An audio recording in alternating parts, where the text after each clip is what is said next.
Versailles, l'opposant et militant actif du mouvement anti-régimiste Irak, sort de la prison d'El Arach à Alger.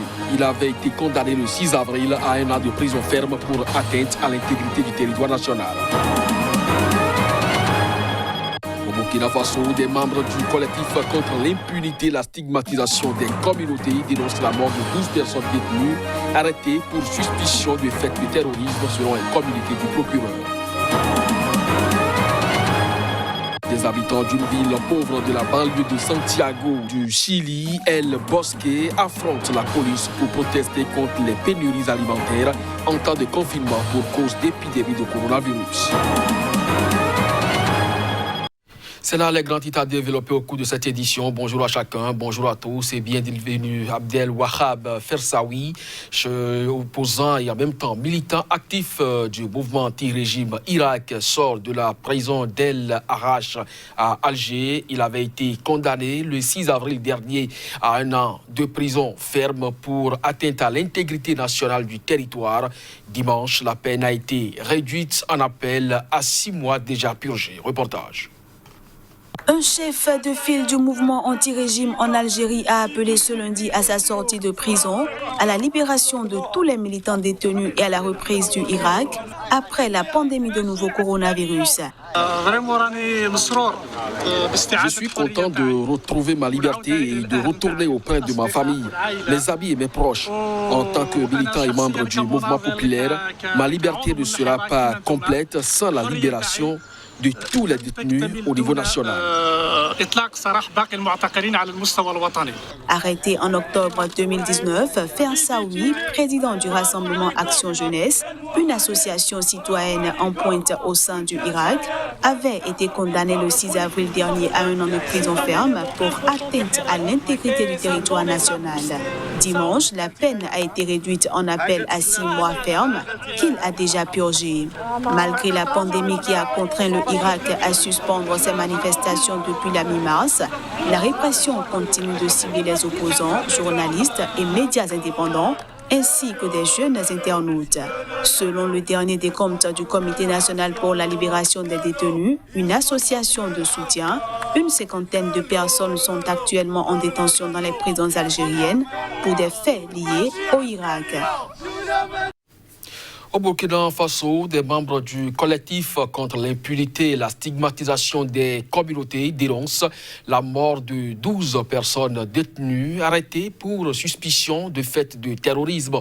Selon un communiqué du procureur, le collectif affirme que ces 12 personnes ont été froidement exécutées par la gendarmerie.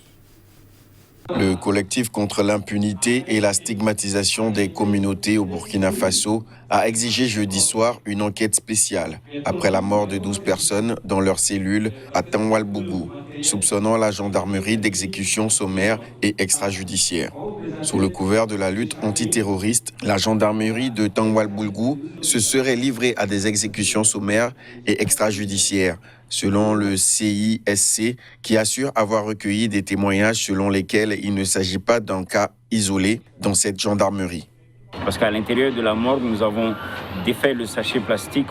Parce que quand on a suspecté, les parents ont vu ses habits, on suspectait que c'était lui.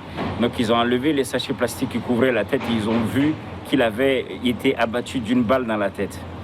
Mais on ne peut pas, sous couvert de la lutte contre le terrorisme, prendre des gens et des gens, des individus, des vieux de 60 ans, 70 ans, des enfants, et les abattre sans forme de procès, sans forme d'explication quelconque. Ça, ce n'est pas rendre service à la lutte contre le terrorisme, mais c'est plutôt donner des arguments, davantage c'est motiver, donner des éléments aux terroristes. C'est ce que ça fait. Parce que là, les autorités administratives et judiciaires ayant été alertées par des proches des personnes interpellées, la gendarmerie a convoyé 12 corps dans un état très dégradé, emballés dans des sacs plastiques pour les déposer à la morgue du centre hospitalier régional de Fada Ngourma dans la matinée du mercredi 13 mai, a poursuivi le CISC. L'affaire de Tanwalbougou évoque aussi d'autres morts suspectes, survenues cette fois dans les locaux de l'unité antidrogue de la police nationale.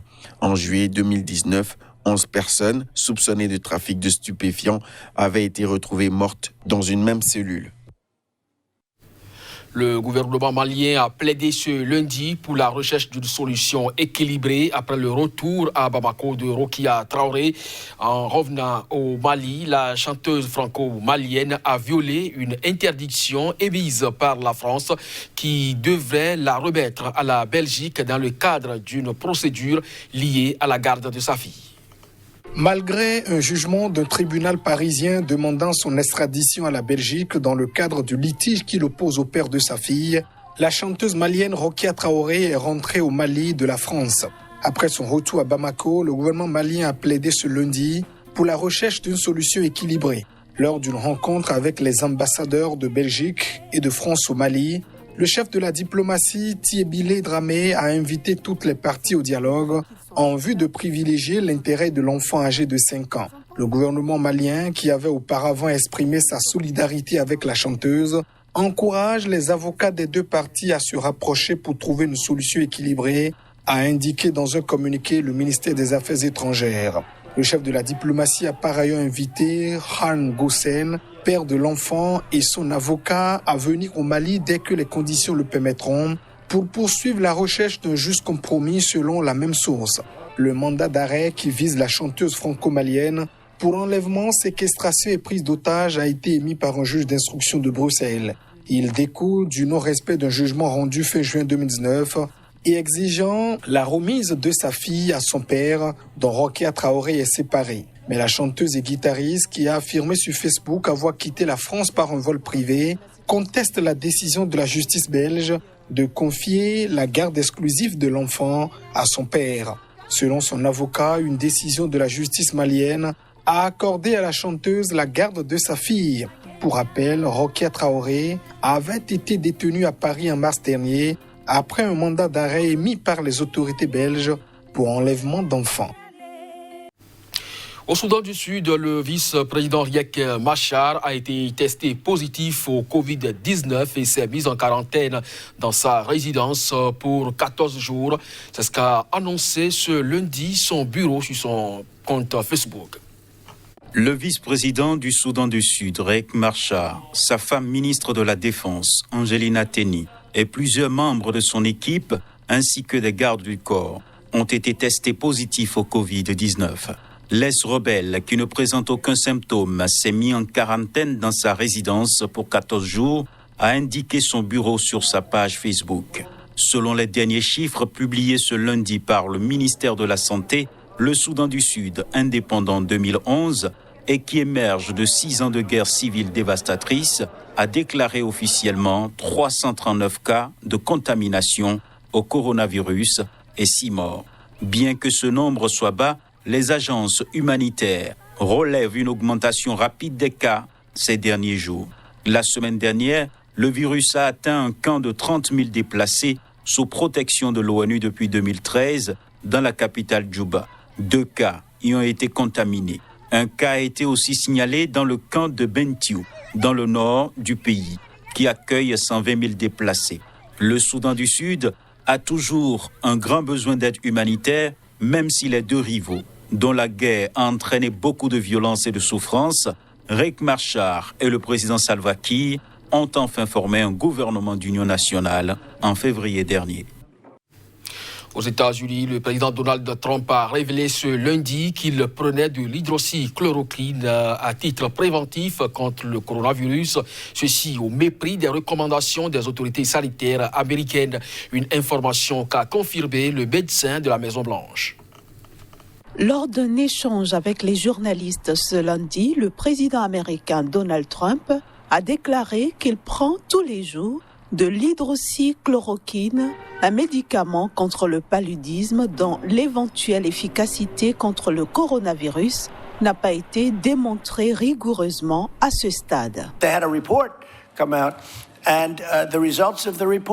Le département des vétérans américains a publié un rapport dont les résultats sont très peu scientifiques d'ailleurs. Mais je reçois beaucoup de nouvelles extrêmement positives sur l'hydroxychloroquine. Et je me suis dit, qu'est-ce que vous avez à perdre? Mais qu'est-ce que vous avez à perdre à l'essayer?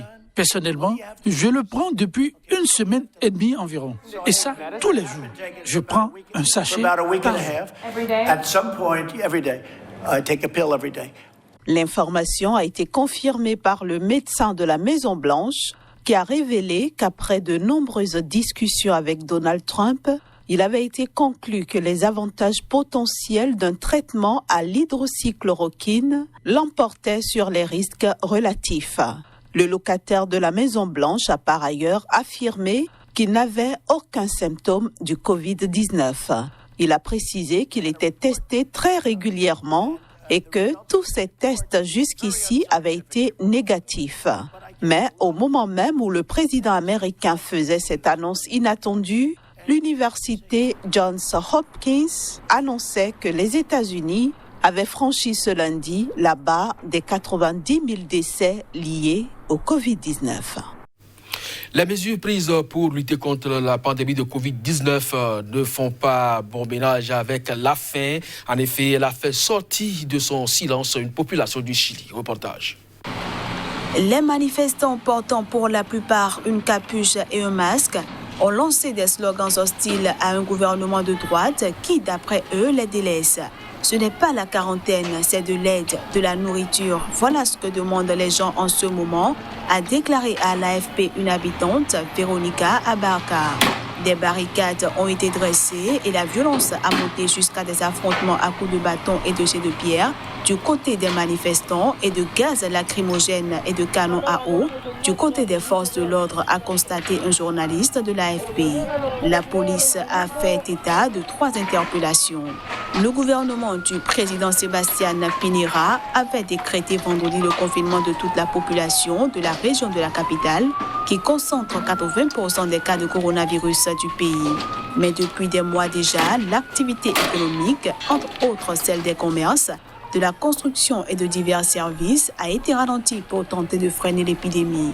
La municipalité d'El Bosque a publié un communiqué où elle a dénoncé la détérioration de la qualité de vie des habitants et le manque de considération du pouvoir central pour les plus pauvres.